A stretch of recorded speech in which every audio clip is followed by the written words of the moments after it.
मेरे बच्चे, क्या तुम्हारी माँ इतनी निर्दय हो सकती है जो तुम्हारे दुख को न समझ सके? तुम कई बार मुझसे कहते हो, माँ अब और सहा नहीं जाता ये दुख, मुझ पर दया करो, मेरा दुख दूर करो, मुझे उनसे छुटकारा दिलाओ जो मुझे इतनी यातनाएं दे रहे हैं।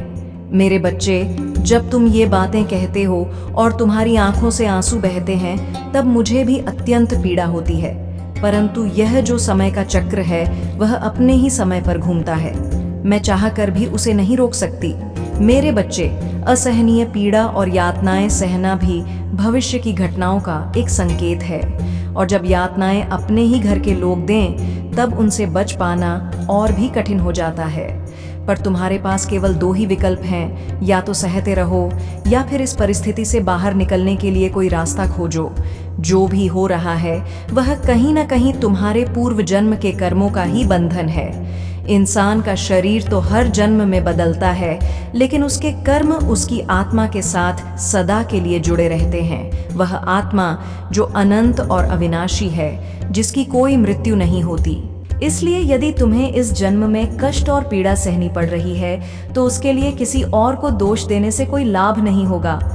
तुम्हें लग सकता है कि कोई व्यक्ति तुम्हारे साथ गलत कर रहा है, पर सत्य यह है कि कोई भी तुम्हारे साथ कुछ गलत तब तक नहीं कर सकता जब तक तुम्हारे कर्मों ने उसका बीज न बोया हो। अब जो भी हो रहा है उसके लिए केवल तुम धैर्य धर सकते हो और सही समय का इंतजार कर सकते हो।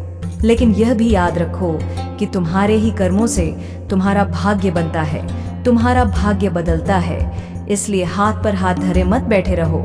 जो करना है अब वह तुम्हें ही करना है, परंतु जो भी करोगे वह सत्य और धर्म के मार्ग पर रहकर ही करना, क्योंकि अधर्म के कार्य ही इंसान के जीवन में दुख और पीड़ा लाते हैं। उसका फल उसे चाहे इस जन्म में भोगना पड़े या अगले जन्म में, लेकिन भोगना अवश्य पड़ता है। मेरे बच्चे, इन पीड़ा और यातनाओं से बाहर निकलने के लिए तुम्हें कहीं बाहर देखने की आवश्यकता नहीं है। अगर तुम मुझ पर विश्वास करते हो तो यह भी विश्वास करो कि तुम्हारे सच्चे हृदय, करुणामय मन और धर्म के रास्ते पर चलने से शीघ्र ही तुम्हारे कष्ट दूर हो जाएंगे। बस अपने मन में किसी के लिए कोई गलत भावना, द्वेष या क्रोध मत रखना। अपना मन संपूर्ण रूप से पवित्र और दूसरों के लिए सद्भावना से भरा हुआ रखना। तुम्हारी माँ हर पल तुम्हारे साथ है, कभी किसी चीज का भय मत करना, बस मेरी भक्ति सच्चे हृदय से करना। मेरी कृपा दृष्टि सदैव तुम पर रहेगी, तुम्हारा कल्याण हो। मेरे बच्चे, अगर तुमने इस संदेश को यहाँ तक देखा है तो कमेंट में जय माँ काली अवश्य लिखें।